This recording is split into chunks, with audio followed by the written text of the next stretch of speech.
Okay. So, Luke, there's your introduction, and we're going to get straight on, really. As I said, people, please do put comments and things on the back.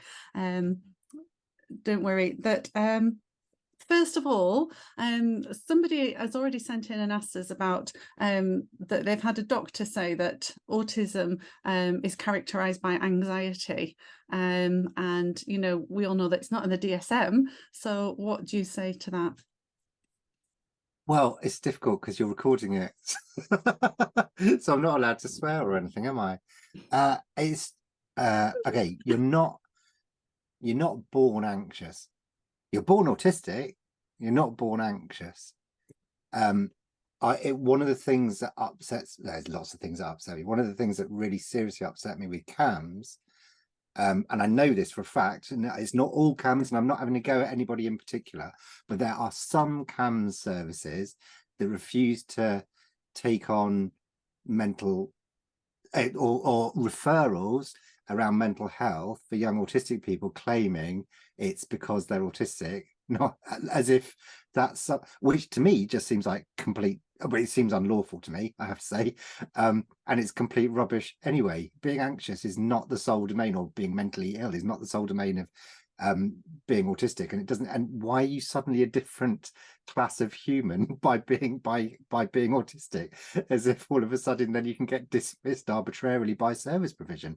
I'm not necessarily saying that CAMS is the best place to land anyway.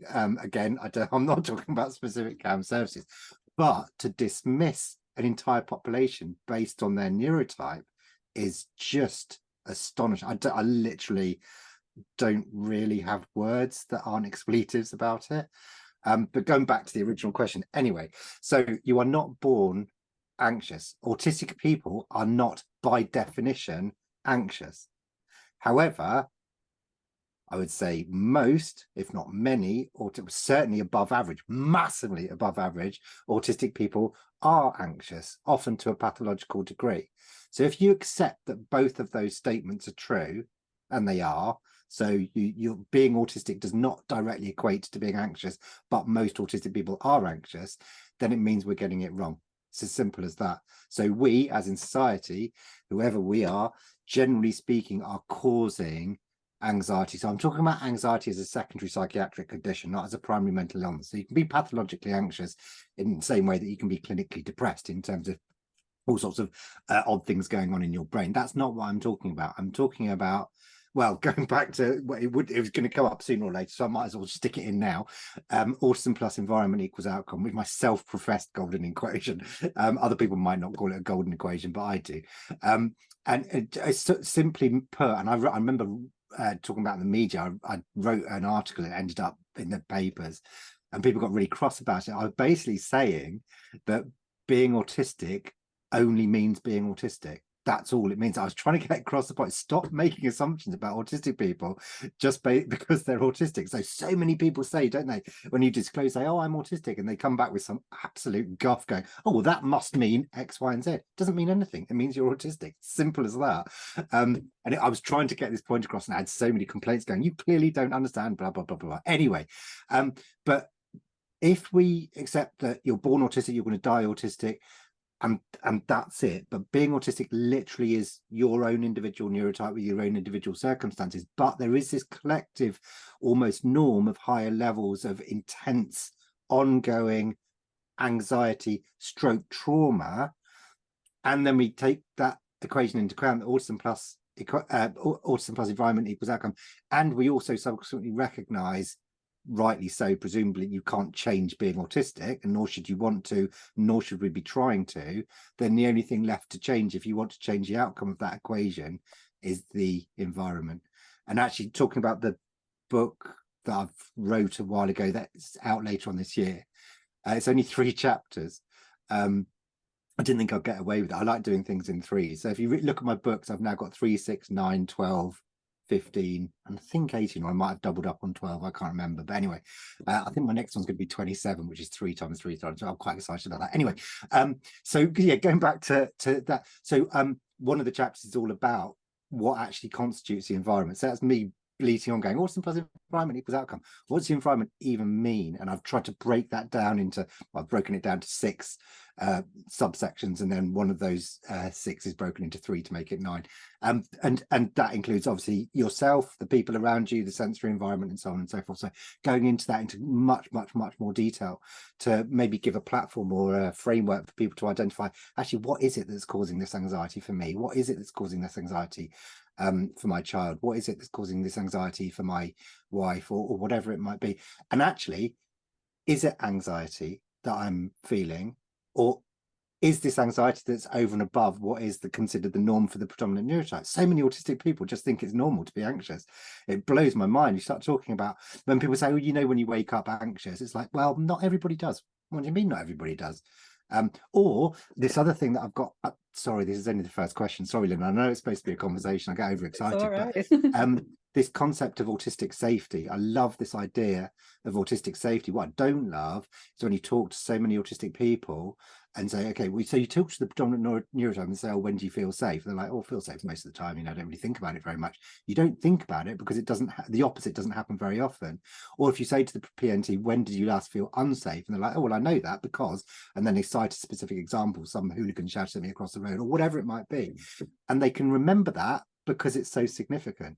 You talk to autistic people and they're like, well, when I leave the front door, when I go to school, you know, it's like literally all the time. And how is it that we're allowing such a population to be denied such a basic human right to feel safe in just by living? It absolutely blows my mind. So trying to work out, going back to anxiety, which is equated directly, obviously, with feelings of safety. What is it? How can we break these down to work out? Because you know, that if it's not a clinical thing, then it's got to be environmentally led. It has to be. I'm really sorry. I've lost track on the questions. No, Already. that's all right. I was just going to say, I'll kind of butt in there for you. But you know, when in our work with schools, we often find that anxiety is a huge issue for children right from early on, and often when we're asked about behaviour, for example, a child is distressed or having meltdowns, we will always look at what's causing them anxiety, because you know the environment is the huge thing, isn't it? And but the way they're spoken to, the communication, their expectations, the demands, and not being given time to process anything, things not making sense to them because people haven't explained it in a way that makes sense to them, just not understanding the way that they learn best, and therefore every day going into school becomes a huge unsafe place. That's really important, isn't it? And to be forced into somewhere that's not safe every day. Somebody once said to me, it's like being asked to go into a burning building every day and nobody else can see the fire, only you. So, you know, sort of looking at the root of any kind of behaviour or difficulties that child is having, we always look at anxiety. And interestingly, Emma's just said there, a lot of her anxiety is sensory based. And that is a huge area as well. Do you want to comment on that, Luke? Yeah, no, it was, thank you, Emma. In fact, thank you everybody that's put stuff in the chat. I'm the same as somebody else who's saying I can't follow the chat as well as, but then I'm talking to them, but that's fair enough. No, Emma, you're absolutely spot on. And that, so the sensory environment, we could do a whole, you could talk forever on sensory stuff, as could I, but maybe that's a different chat. But one of the things that gets me around this, not just sensory, there's 3 things there, I think. So there's the sensory stuff, absolutely.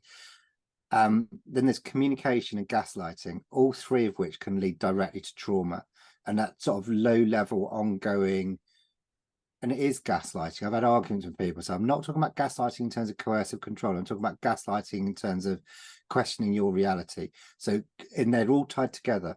I think those 3 things, or they can be tied together. So if you've got sensory sensitivity, you're a little kid and you say to somebody in charge, like your teacher, whatever it might be, I'm just trying to think. So, oh, that noise outside,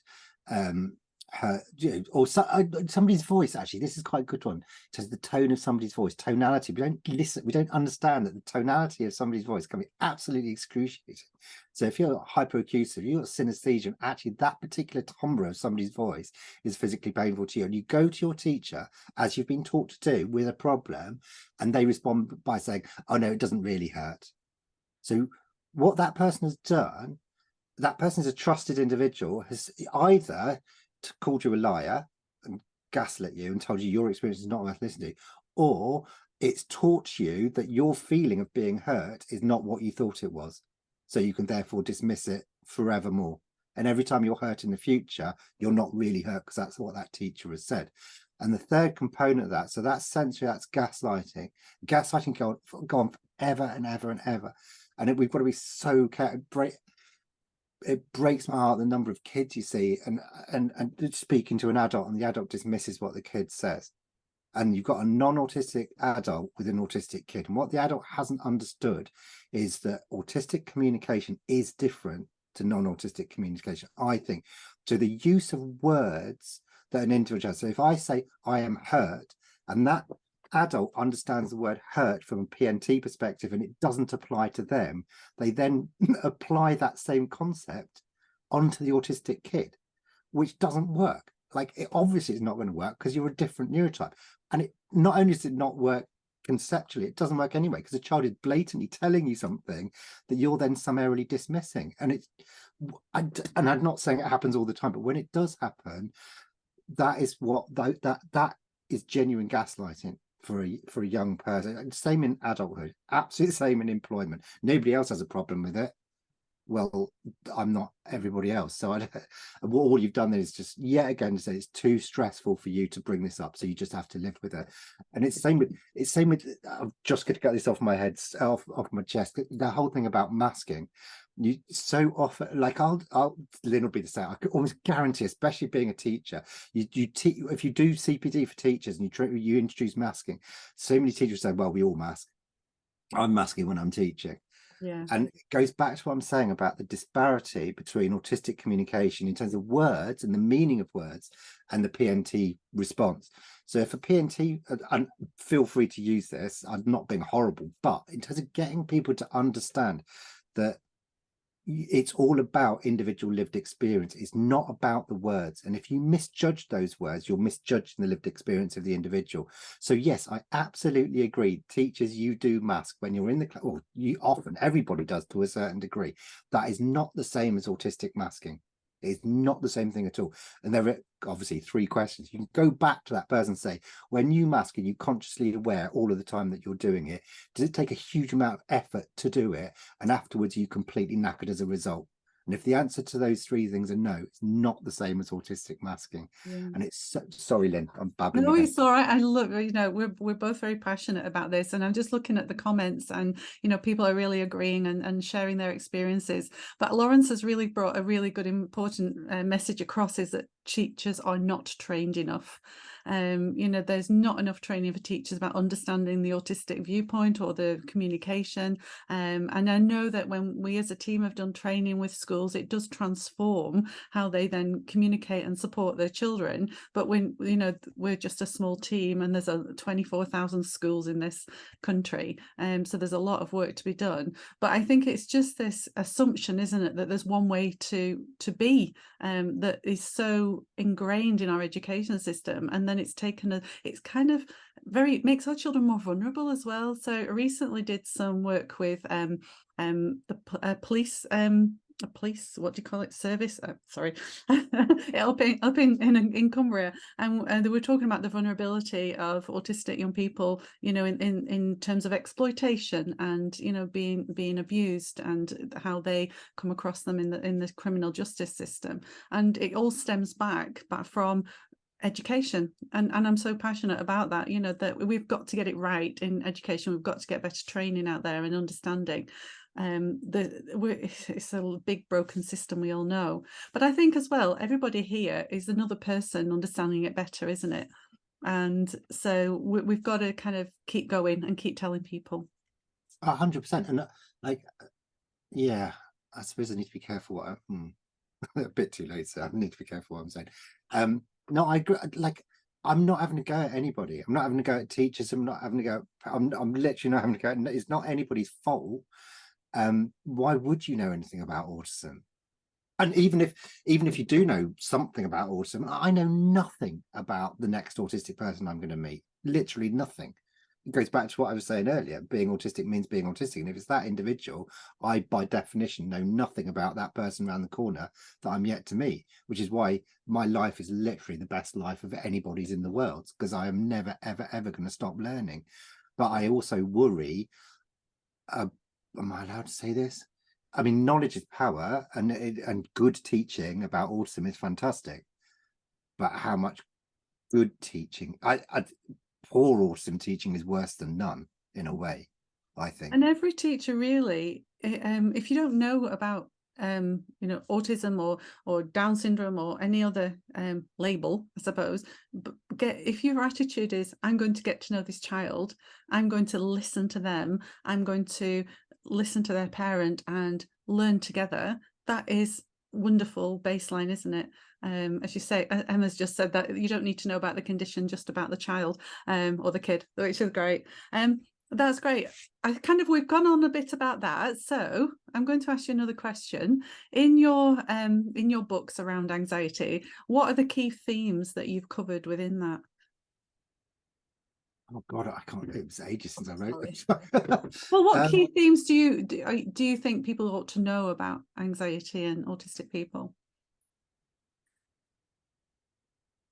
Going back to what I was saying about masking, I think it's worth trying to get across the concept that autistic anxiety is potentially experientially different to PNT anxiety. I'm not saying that non-autistic people can't be anxious. That would be a ludicrous thing to say. Absolutely ludicrous. It's not exclusive to autistic people. But when autistic people talk about anxiety, again, it's often very different compared to the non-autistic population. So again, if you take, there's two different types, well, there's lots of different types of anxiety, but for the sake of ease, there's two different types. Instead of situationally caused anxiety, so going for a job interview, and then that ongoing day-to-day anxiety, both of which autistic people can suffer from. And I think the latter of which is actually far more insidious and concerning, because that's the sort of thing that can lead to trauma, post-traumatic stress disorder as an adult. And we see that. And that's often a lot more hidden because it is that drip, drip, drip. But I'll coming back to that in a moment. But situational anxiety, sorry, I'm doing that because in my mind I know what I'm going to say. If non-autistic people, if you say, okay, well, take the job interview as I'll just take an incident. So it might be a job interview for an autistic people. It might be something quite different. It might be, I don't know, having to go to go out for dinner with somebody or whatever, or with your, I don't know, sister-in-law or something like that. Often the anxiety starts when you know that situation is going to occur. So you get the email saying you've got a job interview in 2 weeks, and straight away you're like, oh, right, okay. But it's really low level 2 weeks before. This is for the predominant neurotype. The closer it gets, the higher the anxiety comes. But it's still pretty low, until probably only about a day or 2 days before. Then it starts elevating, and it peaks probably about 5 or 6 minutes into the interview. So it's at this peak. What is incredible about the PNT is their ability to be non-anxious almost immediately on leaving that interview. So you've got this curve that goes up, peaks, then just drops off. What you've got for the autistic individual, often, this isn't like 100%, but often is as soon as you say, right, you've got to go out for dinner with the family, is your anxiety is at a much more elevated level straight away, and it stays that way, and it peaks during the thing, and then it stays beyond that. So you've got a much bigger build-up period, a much more intense peak, and then you've got the anxiety hangover, which can last days to weeks, months, sometimes years, in terms of that rumination, what went wrong, what could have gone better, and that's just one incident. So there's that, and I don't think we appreciate just how torrid that can be as an experience, which is why sometimes I sort of think, I'm not entirely sure we should be exposing autistic people to things that cause that level of anxiety, and who gets anything out of it anyway, because they don't. So why? And again, it's a mismatch of sociality. That is that particular example. If we accepted that there's a different typology of sociality, so an autistic sociality and a PNT sociality, broadly speaking, and they don't actually mix together very well, but no one is better or worse than the other, then maybe we understand that actually we need to treat those populations in perhaps a slightly different way. There's all sorts of ways to engage socially with an autistic person without forcing them into a PMT based situation, type of situation that's going to cause loads of anxiety.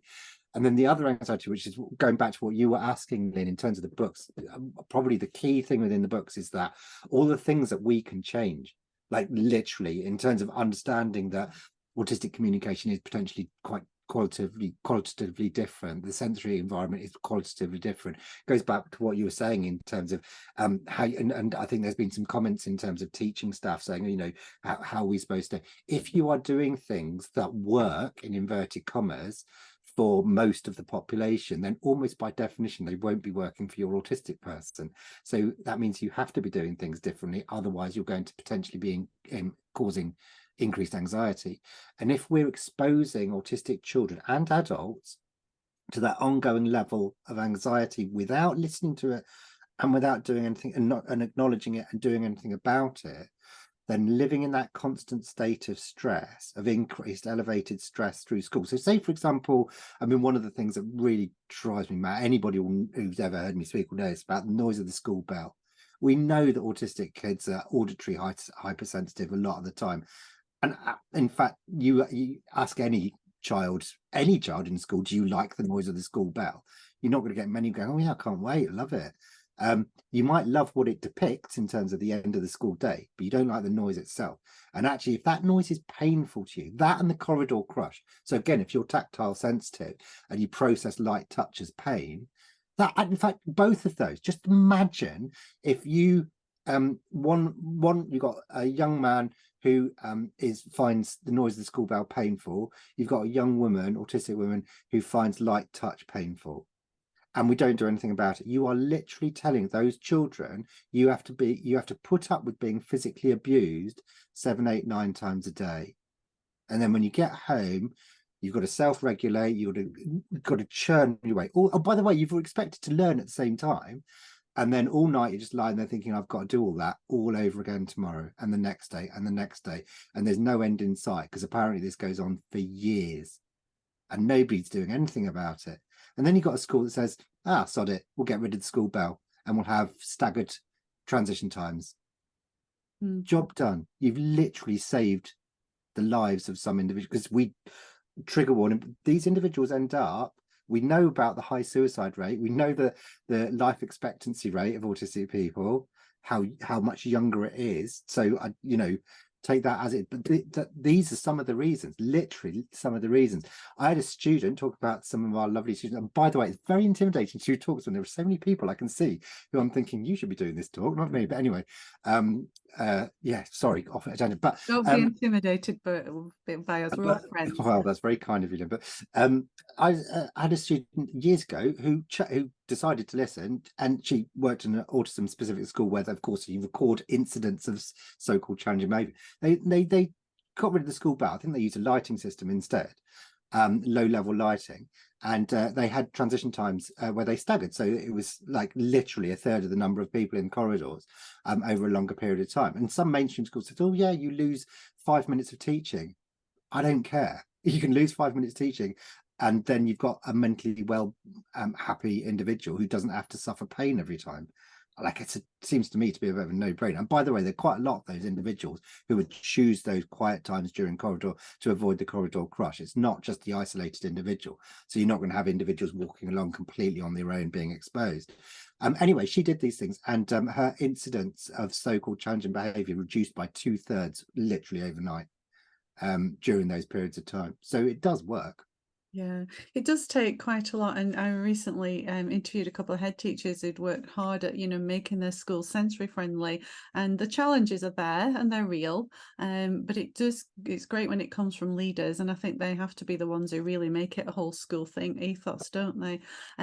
You know, and it's the effect it has on the kids. This week I've had 2 teenage boys come into our office in meltdown because, you know, 3 weeks back, one's just started college, and that's just just overwhelming. The other one is just in his second year of high school, and it's really, really frustrating, and it's really hard, even though we are professionals and we go in and we try to negotiate all these changes.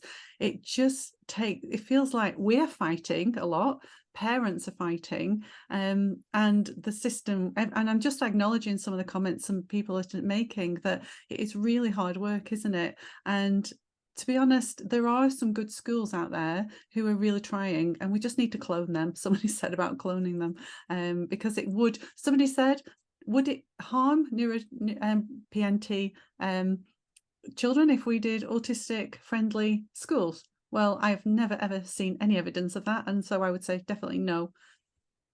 No, it benefits pretty much everybody. I'm so sorry for anybody that's putting stuff in the chat, and Don't worry, I'm keeping up with it. okay, cool. But people have made a couple of comments about school uniform. Yeah. I definitely wrote a section. I don't know why I'm looking at the outside of my books like I can suddenly read what I've written in them. Anyway, I've definitely written somewhere in there about school uniforms. I say definitely. Well, in my head I have, and I think in reality I have as well.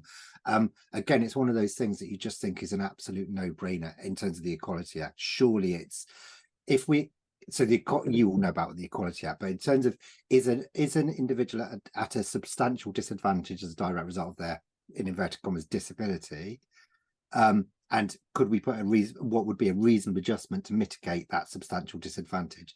If I have to wear a tie with my top button done up and I feel like I'm being semi-asphyxiated as a direct result throughout the entire school day, so I can't learn, does that put me at a substantial disadvantage? Yes.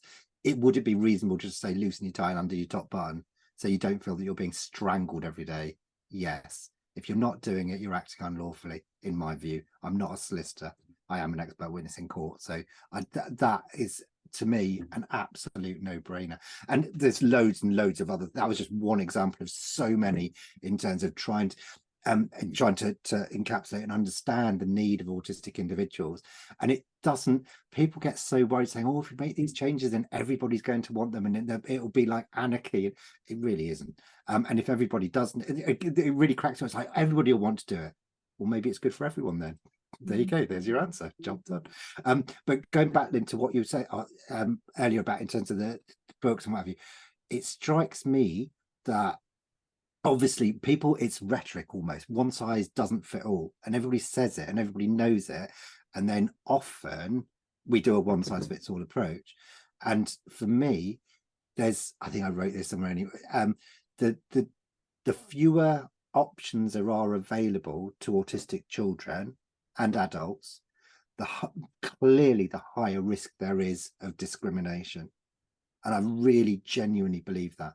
And those choices could be their uniform, to their school, to like almost anything, in terms of if there's only one or two options, then that really increases risk of discrimination or harm to that autistic individual.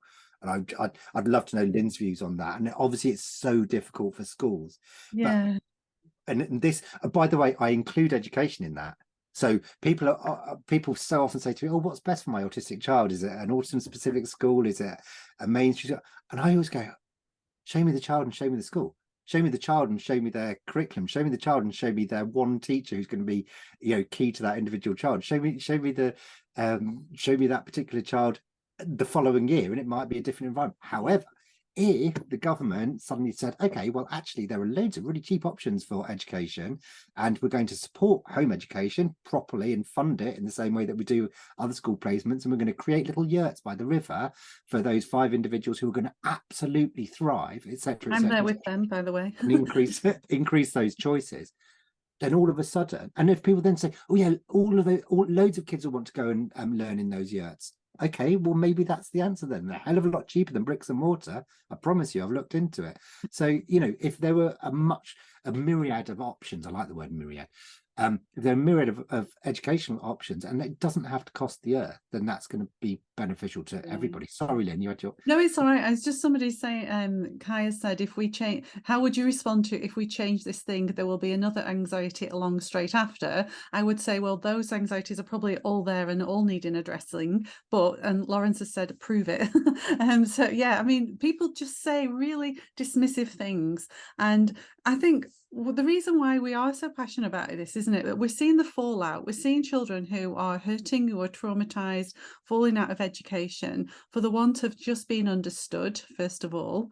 Anxiety is caused a lot by that. And I do really understand that the pressure of Ofsted and Progress 8 and the actual, pressure that schools are under is huge. But kind of the head teachers that I know who have kind of pushed back wherever they can, start like a ball rolling that leads to other things that actually then benefit so many, but they can get penalized by Ofsted for doing those things. So I know we've got a lot on in education. I would like to move on a little bit though into kind of how do we support people best when they are anxious, and is there anything that they can learn within themselves that builds up some, I'm not going to use the R word, some places of joy and pleasure as a, yeah. Do you know what I'm getting at without using that horrible R word? Yeah, no, absolutely. In terms of Jane saying, would I apply all this to, I think it was to me anyway, to the workplace? Absolutely 100% yes. And in a quick response to whoever it was, lovely question, if, sort that anxiety and then another one crops up. Yeah, which just goes to show how much causes the autistic person anxiety. You need to keep going until there's none. It's astonishing that would be an argument not to address something. Well, there's too much of it, so we're not going to bother. It's like, no, that's the reason why you do need to bother. That's the whole point. But going back to your question, within environment, I alluded to this very, very quickly earlier when I autism plus environment equals outcome. And the first thing that I include within or I identify within that environment is self. And well, because you'll have heard me say it before, I genuinely think one of the best things you as an autistic person will ever do, or you as somebody, or you may be an autistic person supporting another autistic person will ever do, or you as a professional parent, whatever, is to allow and encourage yourself to understand your authentic autistic self. That doesn't necessarily mean you're going to be allowed to be your authentic autistic self, because sometimes society just doesn't like it. I asked somebody once, I was just walking along the road, we were having a lovely chat, and she was saying about how she masks all the time. I don't know why I'm laughing, because it's not funny, it's nervous laughter. And in fact, it's a horrible story. And I said, what happens if you don't mask? And she said, I tried that and I got sectioned within 2 weeks. So I was like, oh, okay, well, yeah, fair enough. This was it was probably about 20 years ago, before masking became a thing, if you like. We were talking about it back in those days. But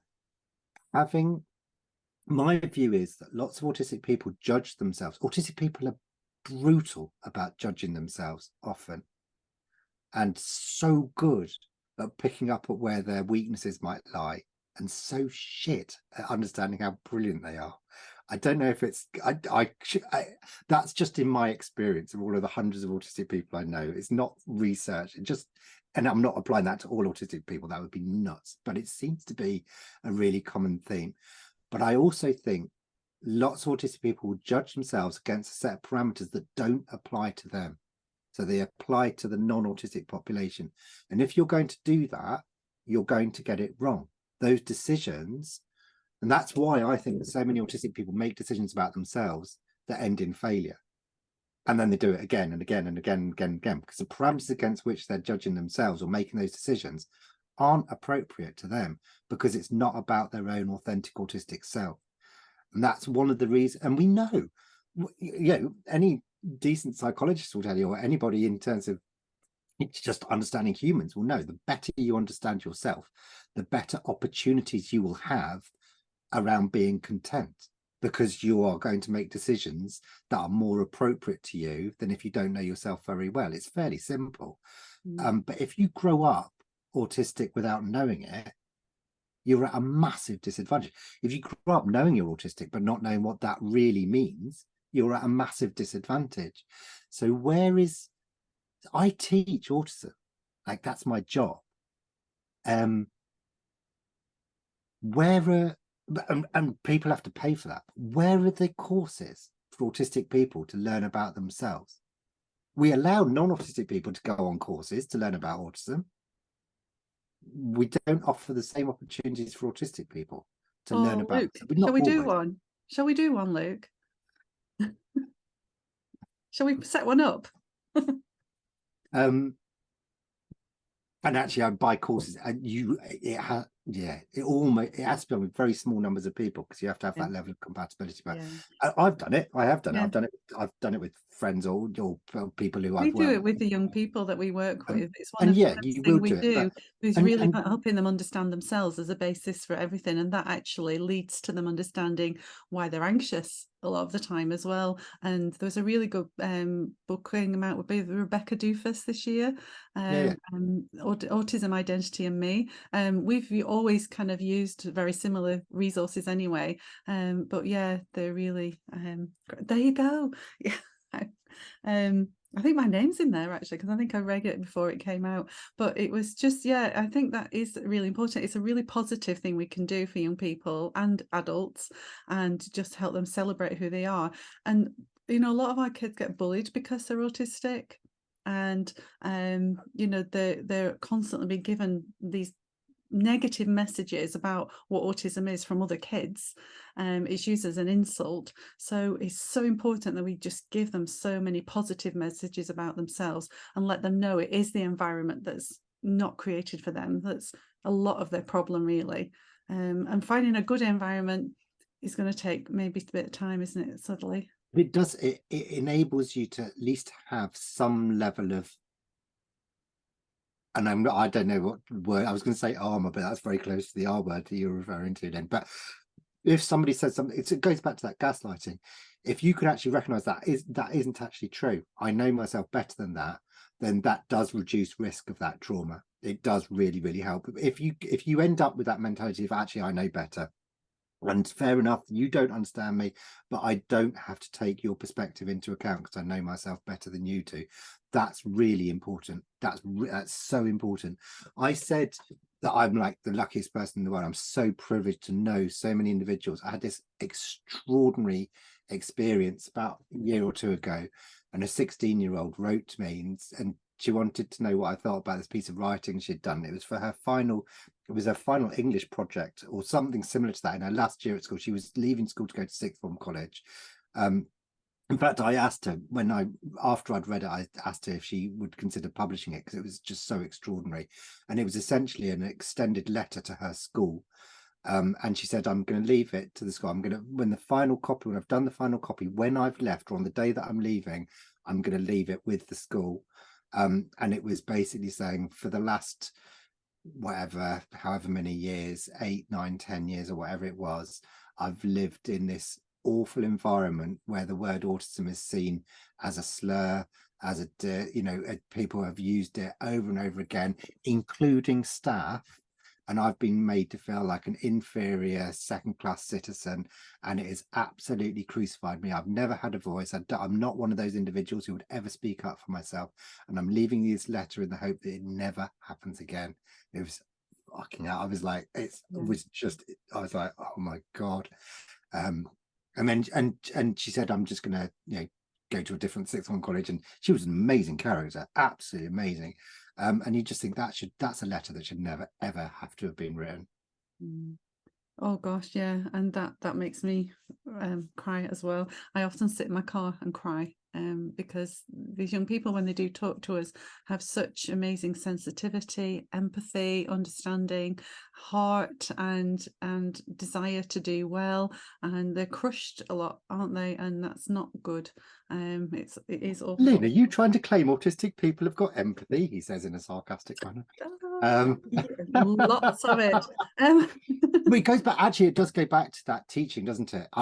You still come across teaching courses that that cite autistic people lack empathy, which is one of the most dangerous concepts ever to have been, in my view, to have been created, as opposed to saying, I know individuals so hyper empathic that it's overwhelming, so they literally can't get any emotions out because it's just so incredibly empathic with other individuals. I was going to move on to that, really, around the sensory experience of anxiety. So obviously we know that there can be hypersensitivity, there's some hyposensitivity. So like we've got alexithymia, people find it difficult to kind of connect with the emotion that's happening when it's happening, sometimes processing that delay. I've also known those who, again, feel emotions like huge physical events in their body, so they're carrying that around with them all the time. And also some that maybe are mistaking lots of different emotions or experiences for anxiety because that is their default. So the sensory experience of anxiety is a very physical one, isn't it? And one of the things we try to do with our young people is help them learn to read their interoception and their sensory messages.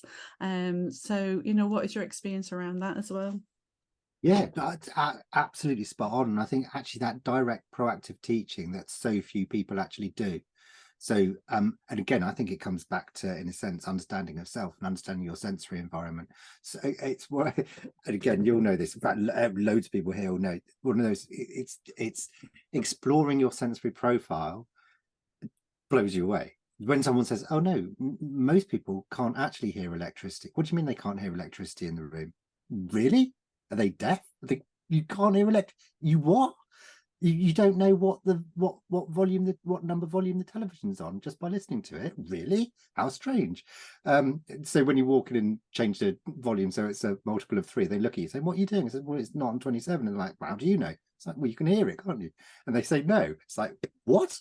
You've lived your entire life assuming that everybody else is just like not bothered for some strange reason. And it's an extraordinary experience to realize that people's sensory profiles differ so extraordinarily differently. And that knowledge is hugely powerful in terms of that individual perspective. The other thing I would love to say though, and this is just me thinking aloud, it's not research. Well, it sort of is actually to a certain degree, and it's partly monotropism, but the whole thing about delayed processing, I'm not convinced. Like I absolutely, some people, in fact, some people themselves think I have delayed processing. I think sometimes it's hyper processing, but you're just processing 100 times more than everybody else. So actually you've got a lot to catch up on before you then get to, oh, and then there's this feeling inside me, I need to then work that out, because in the meantime you're processing, the fact that a blade of grass has just quivered in the sunlight or moved in the wind or whatever it might be. So from a sensory point of view, let alone from a communicative perspective. So I think actually, many autistic people have, I would regard the other way around, like hyper processing, but actually just processing so much more. Going back, which ties me going back to, he says, wagging his finger, the Chris Packham program, because we were talking about that in the supermarket. I never, ever, ever suggested that he meets me in a horribly sensory environment. That was decided by the film crew. It was nothing whatsoever to do with me. And when the program came out, there was this inference that it was my idea. It wasn't. I would never do that to anyone. In fact, I was struggling in it myself. Well, I could tell you were both struggling. Yeah, I mean, I suppose it came across as a really good message. I can see why they did it, but I felt so sorry for you both to have to stand in that area. And it's interesting, isn't it, that the way somebody processes is not the way that they communicate. So, I have autistic people that I know very closely who are processing so much, but it takes them ages to actually communicate what they want, because they've had to sort it all out first to decide what it is I might want to hear, or what it is that they kind of, how they've made sense of it all. So it's all going on, but it's when it comes out, isn't it? And that's a communication thing that we have to really listen to each other and understand each other's communication. And that's where, again, going back to that understanding of self and self-regulation, and how you can get not necessarily control over your own sensory processing, but understand it to then have a better grip of how you can then better channel the sensory environment when you do have some choice in it. So there's a whole section in one of the chapters of the book that I wrote earlier on this year around energy, which sounds a bit like hippie or whatever, but I think it's really, really important about that understanding yourself. What does energy even mean? Like it's sort of an extension of spoon theory, or what I call, I tend to refer to matches just because I like triathlons, and they talk about burning matches as opposed to spoons, but and that's more physical energy than it is everything else, but lots and lots of different types of energy. So, it's not just, your physical energy, it's physical, mental, social, situational, sensory. There's loads of different types of energy, and it gives as well as takes. So sometimes people say, oh yeah, a blanket, oh, I've met this child, yeah, really struggling in social situations, people really drain their energy. You think, no, they don't. Some people will, some people won't. Some people will give energy to that individual. And it might be that some social situations, if you coordinate them correctly, actually give energy. You talk to almost any autistic person, no, that's perhaps hyperbole, but many autistic people say, actually, people really drain my energy.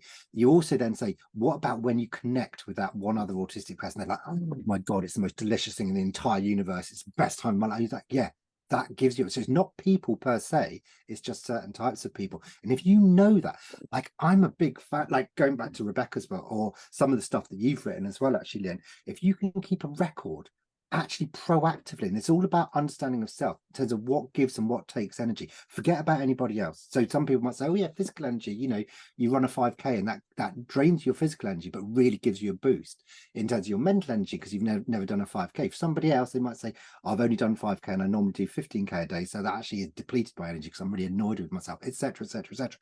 If you know yourself and understand the different typologies of energy that actually are created or taken on a day-to-day basis and chart them. I mean, who does it? It's a rhetorical question, but actually who does it?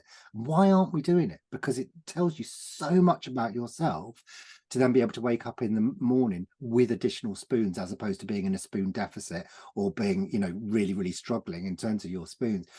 And I don't think we do it enough. And it goes back to exactly what you're saying in terms of encouraging individuals to understand themselves and having that authenticity that allows you, as soon as you've got those levels of choice, actually, and again, things change depending on your energy. So people are like, oh yeah, they're perfectly capable of going to assembly. Well, they are today. That doesn't mean to say they could have been yesterday or they could have been tomorrow. And who invented assembly anyway? But that's a different story. But there you go. It speaks into Emma's comment that about how do you figure out how to meet sensory needs when you're in a difficult place, that is wrong for your needs. And although sometimes you feel trapped, I kind of get from what you've just said that if you can find some things that do increase your spoons or your energy, then that might help somewhat. I know that's difficult, but yeah. And Tracy's asking, is there a chart that can be used for that tracking? Not that you could create one like from the bit of the book that or I could, oh no, I'm not allowed to say I'm that. sure I've come across some that I'll have a search. Oh, maybe there is. Yeah, I'll rather search. I'm aware. Yeah, I have to cover kind of meltdowns and shutdowns and their relationship with anxiety. Because obviously that's something that people use in language. And I think when you listen to autistic people and their experience of what a meltdown or a shutdown, because the two are very connected, aren't they, actually is, what's your kind of take on that, really? Yes, it's when I love the word overwhelm. I don't like what it means, but overwhelm covers so many different things. So it might be sensory overwhelm, might be anxiety overwhelm, it might be it's likely to be a whole combination of things. I'm not saying don't look for a trigger, but triggers are enormously misleading, like hugely misleading, because then you'd only work out what the very last thing was that caused the problem and make the erroneous assumption that that was what caused the problem. It's like when people say, oh God, I was so drunk last night, I was sick all night, it was because it was that last whiskey I had. And I sort of think, yeah, what about the 9 pints of Guinness you had before? Did that have anything to do with it? And it's similar to that. And so it's a holistic thing. It's not just a one-off. I would say this might sound controversial, like in terms of like meltdowns and shutdowns should not have to exist. When they are necessary, they are necessary. And giving people the time and space to go through that process and recalibrate and so on, if it's the last opportunity, is actually really important, and not to add to that overwhelm as you're going through that. And what the other thing that I would say about it, obviously we need to work out how to avoid it in the first place, but not at all costs, not in terms of trying to make the person stop doing it in terms of that behavioral side of things. You could just, and this is interlinked, and I know Lynn will agree with me, I don't know about anybody else, but autism is not behavior. So we know that, but absolutely categorically autism is not behavior. So changing somebody's behavior does not change them being autistic. So any program or whatever you might want to put yourself on or your child on or whatever, say, oh look, we've changed their behavior so they're less autistic. No, you've just taught them to mask, or teach them that actually their way of behaving is not as good as anybody else's. I'm not saying that all programs are like that, but there is that hint of those sorts of things, which is I get very worried about. I'm just reading Emerson. Yeah. But going back to there's so many good questions. There are, and you know, I'll send them to you all afterwards as well, Luke, because it's been a really nice discussion going on. Just oh god, don't worry. This is heartbreaking as well. I'm trying to, yeah. But the other thing about shutdowns or meltdowns, this is what I seem to be very education centric and being a bit mean. And I love education, and lots of educational facilities and a lot of teachers, just absolute gems. And almost by definition, if you're here and you're a teacher, you're one of the good ones. But one of the things that does worry me, in fact, the very first blog I ever did, I think it was called Good Behavior at School, Not So Good at Home. It's trying to get across this understanding that problems do occur at school, and just because the meltdown in inverted commas is at home doesn't mean to say the problem isn't stemming from school. And the response being so frequently, so it was from some individual work I was doing with the child. Now it was actually written as part of to the school, part of the statement and support for, so the parent put this on her Facebook group, and so many parents contacted us saying, where did you get this piece of writing? So she contacted me, and then I put it, and well, in fact, I started a blog. That's the whole reason I had a blog in the first place. There you go. And I could tell you another story about that, but I'd get into trouble. It's quite funny. Ask me another time. Ask me when we're not being recorded. In fact, Lynn could stop the recording, and we could. I could tell you after. Go on, anyway, I can do that. Go on. Oh, can you? Are these all? It is brilliant. Well done. And yeah, we'll see if we can, Kirsten, if you're still there, she's going to go and research it and see if we can get it up on here for you. There's a lot of people say it's around their experience of meltdowns, and how sometimes it can be a reset button. I've heard that before as well. So thanks for that, Jennifer. Somebody's saying, what about CBT as an anxiety therapy? It can work.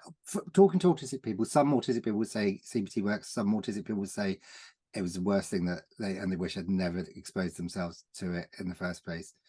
I've got over the years had quite a number of therapists, counsellors, psychotherapists on my course or as my students, some autistic, some non-autistic, and the general consensus from their perspective is that because the way in which therapy is taught, it's very prescriptive. So CBT is a very good example. It's incredibly prescriptive. And if you don't take the individual's autism into account, then the impact of that therapy is likely to be quite different compared to what it claims. And I've always thought that. I've always worried about, in inverted commas, counselling. In fact, I just examined a PhD viva this week. It was a clinical doctorate around couples therapy, where one individual is autistic and one individual isn't. And the sort of results really, as you might expect, is if the therapist isn't taking autism into account, then the therapy is likely to not work very well for the couple. And I think that goes across the board for almost anything. So I wouldn't definitively say CBT is good or bad or indifferent, because it's very, very, I suspect it's quite in some senses, depending on the nuances of the person delivering it as well. But I've definitely heard, or I definitely know autistic adults who have said never again for me. but that isn't to say that it can't be useful for some people. So that's a really non-answer, but it's the truth. Well, we find this because some of our children do go through CAMS and they have support, and it might be CBT based. And what we find is that it's all very talk based. So the actual pressure to kind of understand what's being said and process that and give time to think about it is very verbal based. When actually the ones who have actually found it helpful have all said that it's been adapted, it's talked about sensory needs, it's been a lot more visual. So again, I think it's just individually based, isn't it? So some people it's not right for it, but any therapy anywhere would be right for some people and not for others, which is why we have so many, isn't it? As well. Sorry, I'm just seeing what, so people, yeah, it's interesting to just kind of see people's experiences. Thank you for sharing those. There was another question which I'm trying to go back to around burnout. It just said, is burnout included in meltdown, shutdown? And it's something that we're becoming more aware of, isn't it? And obviously, I think they're different. I think they're qualitatively different. So I think meltdowns, in terms of that that overwhelm, have the meltdown, it's like, and then start again. Burnout is almost like the end of the road, and it's usually over a prolonged period of time where you haven't had meltdowns, or they're almost mini meltdowns. This is just my perspective. And then you hit burnout, and then you're sort of incapacitated, sometimes for a really prolonged period of time. And I'm coming across more elderly autistic people who have masked all their lives, often don't know they're autistic, who then have like a late in life complete and utter burnout that is almost inescapable, usually triggered by something quite big like retirement or a bereavement of a partner, or change in circumstances, which means their support that they've sort of lent heavily on over the years is suddenly gone, which is one of the reasons why I'm so pro autism identification as soon as possible, so people understand who they are rather than living this odd sort of life without recognizing what potentially might impact on them in the future. And there's not nearly enough research on adults, let alone discussions with adults and elderly adults, and how being autistic as an older person actually impacts on you.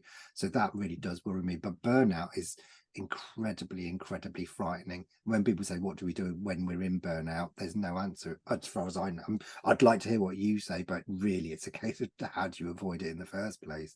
And I think burnout for me is very similar in a sense to post-traumatic stress, in terms of that ongoing sort of constant exposure to what some people regard as low-level trauma, but which actually isn't. So going back to what I was saying earlier about gaslighting and the sort of terminology that we use, and how we actually engage, the whole narrative about autism is essentially mostly pejorative and negative. Imagine living a life where you are referred to as an inferior human being. You just had to take one look at the diagnostic criteria. You're not allowed to be autistic unless you are inferior, essentially, unless you are a problem. And this constant trying to match being autistic against a so-called norm is just detrimental to an entire gorgeous population. And we've got to change the entire narrative, let alone the entire sort of societal attitude around what it actually means to be autistic. Otherwise, we're going to end up with individuals who constantly feel demeaned and inferior just for who they are. And that's often, it's just those they're not little things at all, but those sorts of almost lower level things is I think play a big part, in terms of that long-term burnout, because how are you supposed to operate in a world that sees you in that way? Yeah. And it's, you know, again, a lot of people are experiencing these things. And what worries me is how many children were sometimes seen in burnout, you know, who just can't leave their room, nothing, even the things that they used to find joyful, just to have nothing to give to them because they're just exhausted. And I think Jennifer's just said it's a battery zero. That kind of, you know, is a good example, isn't it? And I know we often say, you know, to families when children are in that situation, is take away all the pressure and just let them recover. And often if there isn't that pressure, you know, you have to go to school or you have to be learning, just back off. And a really lovely friend of mine, Sarah Jane Critchley, who you might know, has experienced this in her own family, and she writes about it, and she talks about, you know, just letting her daughter you know, recover in her own time, and she's just at uni now, you know, and it's just like we get in this panic of, but if they don't do this, this is the end of their life. No, 100%. GCSEs are just not as important as people told. So I wrote a blog about supporting autistic children through exams, and the first thing I said is stop lying to them. You know, stop telling them that they're the really important thing. They're just one thing that can help you get to another thing, and that's it.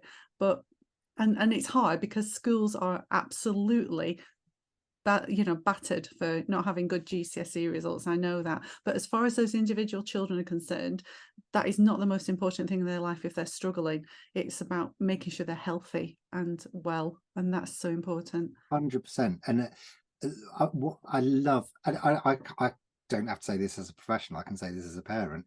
One of the loveliest things, having gone through it all and home educate, all the rest of it, the gorgeous things you say to another parent is, look, it's almost brainwashing. This educational system that says, oh God, if you don't get your GCSEs, it's the end of your life, you'll never live again. Oh my God, A level's the most important thing. If you don't do this, you might as well just go and live in a bin.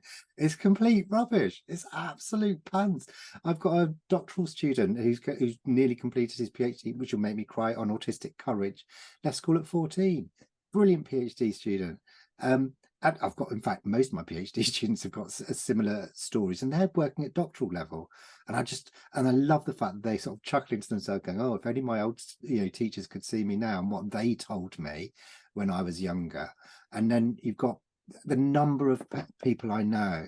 You say, "Look, it's okay not to go to school." And they're like, "What, really?" You know, it's almost like the school god is going to come and strike you down if you dare not go to school. As in that school that's causing so much trauma for your kid. Education is nowhere near as important as good mental health. Not in a million years. It can't be. It literally can't be.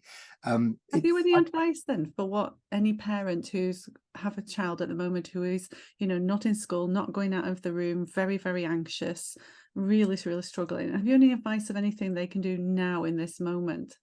It just completely it goes back to what you're saying, take pressure off that child to do anything but be that child, and allow that child to be their own human self and celebrate that in whatever format that takes. So that, because if you've got a child in that much of a state, they probably have very negative feelings about themselves, and it's that triple whammy, isn't it? It's like, I'm letting my parents down, I'm letting school down, and I'm a rubbish human being because I can't make it to school anymore. And the pattern is so common. You've got kids masking, and then all of a sudden it's like, I literally can't cope anymore. And it's because of that sort of need to behave in other ways that other people think is good for you, that isn't your authentic self.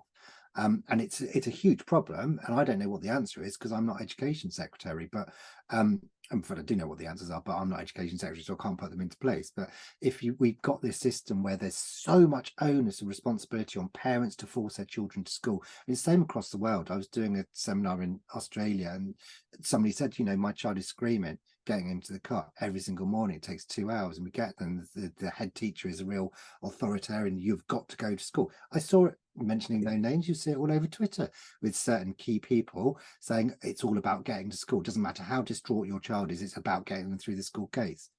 Rubbish. Why would you ever want to just make a child distraught? If things are that bad, it's the wrong environment. It's as simple as that. And by allowing that child to go, okay, you are right to be anxious. It goes back to what you were saying earlier, which I don't think I've answered really, in terms of what do we do with that child in that state of anxiety? What makes it? You can't stop a child being anxious. What you can say is, you're absolutely right. It is stressful. The worst thing in the world is go, oh, it's not that bad. Come on, let's get on with it. Other people manage. That's just like slapping them over and over and over again. And there's a lot. Well, I say lovely. It made me giggle. I did a series of things not to say to an anxious autistic person as an appendix to one of my books, and it's things like just saying, oh, it's not that bad. Well, it is. That's why I'm stressed. Don't, you know, or it's like, you know, it's again, it's not really gaslighting, it's people trying to be kind, or come on, it can't be that bad. It is. That's the whole problem. Or, oh, you don't need to worry about that. Oh, thanks. I hadn't thought of that before. Oh, everything's fine now. It's just like, stop saying these ridiculous things, because it really doesn't help. If somebody turns around and go, yeah, it's absolutely as shit as you say it is. Oh, thank God somebody's actually listening to me. And especially if they follow up by saying, and there's nothing we can do about it. Sorry, mate. But I'm acknowledging it is literally as bad as you say. That's better than nothing. You know, Seriously. I never swore till I was 50, and now save all my swear words for the school system. Ask Kirsten. Sometimes I'm stamping around our office ranting because it's not fair, is it? And it's, like you say, it's nobody's individual fault as such. It's just we've got a bad system. I wish we could do it. However, I've got one more question, and I'm realizing that we have 15 minutes left, and this is probably quite a big topic that we're not going to get touched. But the words PDA, or pathological demand avoidance, is talked about quite a lot, and people see it as high anxiety in the children, and obviously as it's called, extreme demand avoidance. I will question that word, but what is your experience and views around that as a topic? Oh, you just wait it to the end, and then that'll get cancelled. Don't look. I'm sorry to put you on the spot. Oh no, it's fine. It's like, I can only be honest, and But by the way, I'm more than happy to be proven wrong. I love being proven wrong, because that means I've learned something. So if anybody's sitting there and they're very pro PDA, please listen to what I've got to say. Properly listen, and then tell me I'm talking shit. That's absolutely fine, as long as you can justify it. And like, I'm showing my age. I was there at the very first ever conference on PDA with Liz. In fact, it was with all the big guns. So Liz was there, you know, Lorna Wing was there, Judy Gould was there, Tanza, all of the big guns. And I mean, it was no, that's just gossip. But anyway, but I remember Liz having this chart, and you would have seen it, like, this is autism, this is PDA, and looking at it in total bewilderment, going, I don't get it. I don't get it. And so just please bear with me. I think the label of PDA is hugely beneficial, but the reason it's beneficial is because people don't have an understanding of autism. I think that's why PDA is so useful, to say, look, this is a different expression of being autistic. And that's just because people are too stupid to realize just how diverse autism actually is. I've yet to meet a child or an adult with a diagnosis of PDA that, in my mind, with my understanding of autism, rightly or wrongly, I can't understand under that conceptual understanding of autism. So and with extreme anxiety, usually. But I don't see it as not autism and something else. And if it is a subcategory of autism, why call it something different? And the reason that we do call it something different, in my view, is to try and educate people who don't have a good enough understanding of autism in the first place. If everybody had a really good understanding of autism and the level of anxiety and the fact that children are not demand avoidant, they're just massively stressed as a direct result of autism plus environment equals outcome, then my view is we wouldn't need the label of PDA. But at the moment, it's a really, really useful label for parents and for individuals to try and educate people who perhaps need to have a better understanding of autism. I think that's why people have been using the sort of term PDA profile, haven't they? And what we find when we work with children in schools is that if that anxiety is coming across as that, you know, really struggling with any kind of demands at all, even demands to do things that they like, that actually the helpful approaches that are put forward by the PDA Society are really helpful, and they can be helpful for any child who's experiencing anxiety because they're kind, you know. And actually we find a mixture of things like good structure, visual timetables, and those kind of PDA sort of helpful approaches can be all mixed in together depending on the needs of the individual child. And you say, I think the actual term and the diagnosis and whether a professional will say yes, there is a PDA profile, is always going to be an argument going on in that ether, isn't there? But actually it comes down to really understanding the child, what really will help them in whatever way. So yeah, but not reward charts, says Lawrence. No, we don't like them. Maybe it's just a really interesting question about friendship. Yeah. I'm not 100% sure I understand the question, but saying we struggle with friendships and that adds to anxiety. I think the pressure to be, I grew up, I still good actually, with one particular parent saying, Luke, you haven't got enough friends, you haven't got enough, by which he means you haven't got any friends. And so I was always really stressed, thinking, oh God, I haven't got enough friends. How do you find them? And then I was like, oh, look, the big boys are talking to me again. That means I've got friends. It's like, no, you're being bullied, Luke. It's like, oh, I wish you hadn't told me that. I thought the big boys were just being kind. They're the only ones who talk to me at school. But sometimes it's better to be completely oblivious. And then in the end, I sort of thought, actually, friends are useless. They just keep phoning you and they ask for meeting up and they want presents at birthdays, and actually, like, it's pretty cool just to say like, you know, they're maybe not as important as other people think, and it's perfectly okay to be like that. And actually, you know, if your best friend happens to be your cat, there's nothing wrong with that either. I'm not saying that is my best friend. I don't know, my wife might be listening. And she's fantastic, she's super cool. I sometimes say, it's like, I've got a wife and kids and cats, I don't need anybody else, so get lost. It's like, and that's okay, that's literally okay. And this kind of weird, like, I do find it weird, people who have all these friends, you go out and you observe them, like, I observe people, like, and they're in these friendship groups, they're talking absolute shit to each other. You're just thinking, I'm not entirely sure you even like each other, but you're best of friends until you leave the room, and then you'll gossip about the person who's left the room. It's very strange. And I'm not saying it's always like that, and I think friends for some people are absolutely amazing. That's what people have reported to me. But to be forced into thinking you need them to be the right human being is not fair. But then, having said that, there's a big difference between being alone and being lonely. And I don't know the answer to that in terms of, if you want friends, how difficult it is to access them. I do think, and this is just me making this up, I might be wrong, I think the opportunity to find people that you link up with at the right level for autistic people, I think the pool of individuals is probably less than it is for the predominant neurotype, and that sort of makes sense. But that doesn't mean to say that there's nobody out there either. So I think it goes back to that concept of sociality and how it's perfectly acceptable to be different.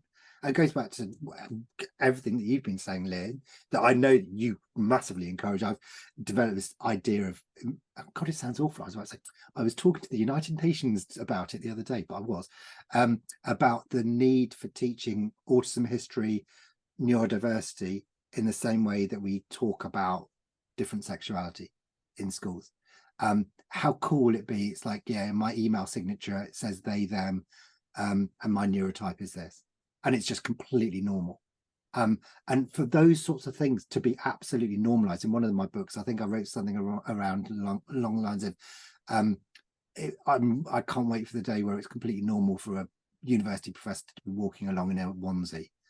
These are the sorts of things that should be completely normal, so that the individuals on outside of the demographic norm are as acceptable and accepted and as understood as anybody else.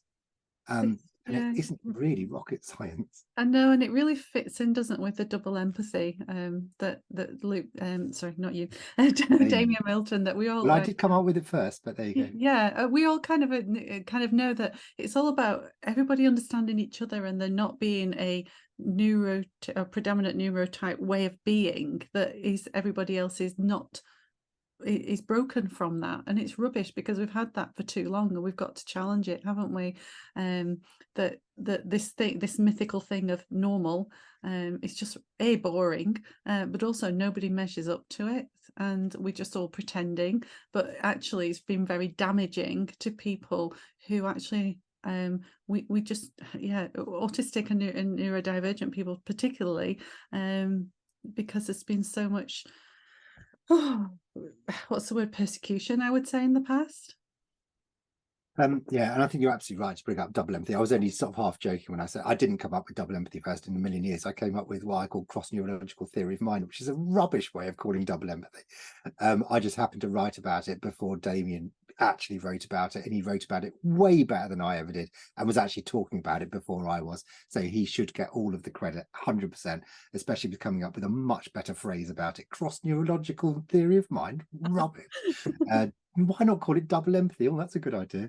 But I love the concept of double empathy, especially when it refers to minority groups. I'm a big fan of the concept of it. It's not a concept. Autistic people are in a minority group. That doesn't mean that the onus of responsibility should be on that minority group to make all the changes. It doesn't make any sense whatsoever. And it doesn't work with other minority groups. I don't know why. Well, I do know, but I mean, it seems inherently unfair on the autistic population. So again, my job is to teach people about the autistic lived experience or autism theory or whatever it is, where and there's all these things like, oh God, dare I say it, social skills groups. Oh, teach autistic people social skills. Where are the social skills groups to teach PNT autistic social skills? Like, if you can have one, why haven't we got the other? And it's like, and this is why I'm absolutely certain that autistic people are not impaired. And people say, oh, they're impaired in social skills. No, they're not. They're impaired in PNT social skills, which are really weird in the first place. And if you turned it around and say, well, how many PNTs have got really good autistic social skills? Not many. So why aren't they the population that's impaired then? And it's literally a numbers game. It's literally just a numbers game. And it's just completely unfair to have this comparative kind of model. Yeah, but anyway, sorry. No, that's right. Somebody's just saying, can you be autistic and have friends? And I just want to say a lot of my friends are autistic, and many of them, prefer one-to-one time together, and that's fab because it's just so enriching and rich time and experience. Groups can be overwhelming because groups can be a bit autistic, but then I know the people who like groups. But yeah, it's interesting, that it's all about personal experience and personal fulfillment, what makes you feel fulfilled.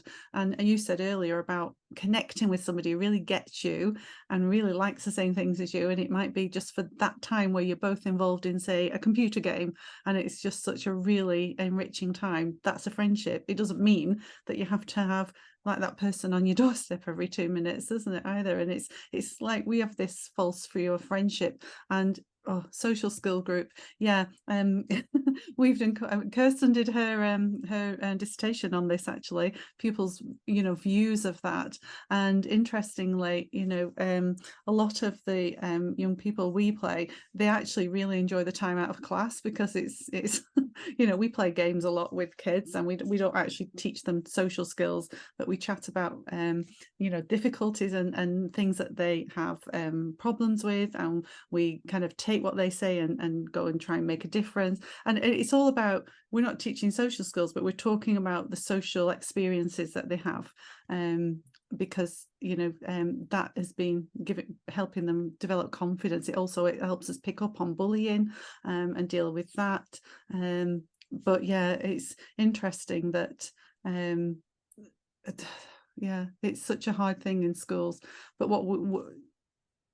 Yeah, no, sorry, I'm just aware of time, and I'm it's nearly the sorry end. to interrupt Sorry, you, because you're the expert, and I'm not an expert. Don't call me Jane here, and ever there's an so many expert. people that I could point out, just going, oh my God, I want to come to a seminar where you're doing the talking. But anyway, well, Jane's just fine now. Yeah, absolutely. But the other thing is this idea of age, chronological age, is just, can we please get rid of it somehow? Like having a friend who's younger than you or older than you, or because you're interested in the same thing. You talk to some people say, oh, what makes a good friendship? People who connect, people who are interested in the same thing. I've got a tri buddy, so if anybody follows me on Strava, they'll see the person who always calls me her tri buddy, and we did an Ironman together, and that's all we ever talk about is training and triathlons. And food, actually, to be fair, because I really like cooking. But and that's brilliant, and we both know our place in that relationship or whatever. But this concept of age, I'm again, oh, you don't have to stop recording because it's a true story. I was in a tribunal supporting somebody as a volunteer advocate, not part of my job, and make that clear. And the local authority, in fact, I might cry because I've just realised he's just about, it's a really happy ending. So he went from being the youngest person in the, anyway, he had post-traumatic stress disorder as a very, very young child, and he's now doing amazingly well, literally just about to go to university. But the local authority's argument was he has no peer group, by which they meant he doesn't have children of the same age. And I was like, that's not who he is. His best friend is his, he likes to engage with older people and anyone who's interested in killer whales, or Japan.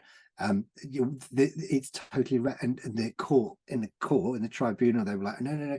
And in the end, I just got so annoyed, and I said, okay, well, just out of general interest, hands up here in the courtroom, who are in a long-term relationship with somebody of the same chronological age. And I think about 1/10 of people put their hands up. I was like, why is it okay for you as adults then, but it's not okay for kids? And one of the best quotations ever in the autism field by, I think it's by Temple Grandin, or is it Gunilla Gurland? An autistic person can be of many ages. Absolutely, just totally sums autism up. Absolutely spot on. Anyway, I don't know why something ranted about that. I could rant about lots of things, but that's one of the things that just really annoyed me. It is coming to the end of our time, and I think we could probably keep talking till midnight, but we better not. That I think we've covered so many things, and we've also had some amazing interaction by people in the chat. So I will make sure you get a copy of that, Luke, to look back. But thank you everybody for interacting and sharing your comments, because we all learn from each other, and it's been I think a really nice atmosphere of people just being encouraging and helpful and asking questions, because it's tricky, isn't it, when your child is anxious. We haven't even covered when mothers are blamed, often mothers, I'm afraid, but parents. And if you're anxious, your child's going to be anxious. Yet don't believe it, just know your child. I think we want to reassure you. And we haven't talked about anything about medication. Somebody did ask about that, but I would say that we're not really doctors, so we don't know enough about that really to pass that on to you. So I'm afraid we can't answer everything, but I think keep your child safe and celebrate who they are is a really good summary, isn't it, of what we are. And if you want to get in touch, you can get in touch via our a reply to the email you got your Zoom link for, or via our website, which is reachoutasc.com. And Kirsten, do you want to pop that in the chat box? And also, Luke, how can they get in touch with you if you've got any space for it? Yeah, just I'll put my email address in, shall I?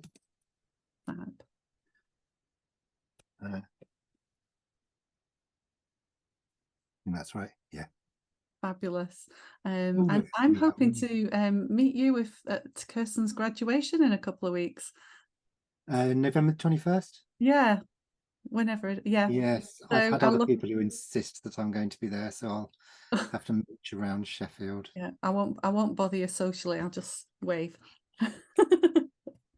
Fabulous. So thank you everybody for coming along. It's been really encouraging and enriching, I hope, and hope you don't feel alone if you're struggling right now. Just know that you can get through this, I think. It's good to know good things as well. Right, I am going to stop waffling because I'm not very good at finishing things. So I'm just going to say we have finished. Thanks so much, everybody, and have a great rest of the evening. Thank you. Thanks so much, Luke. Amazing. No worries. Thank you.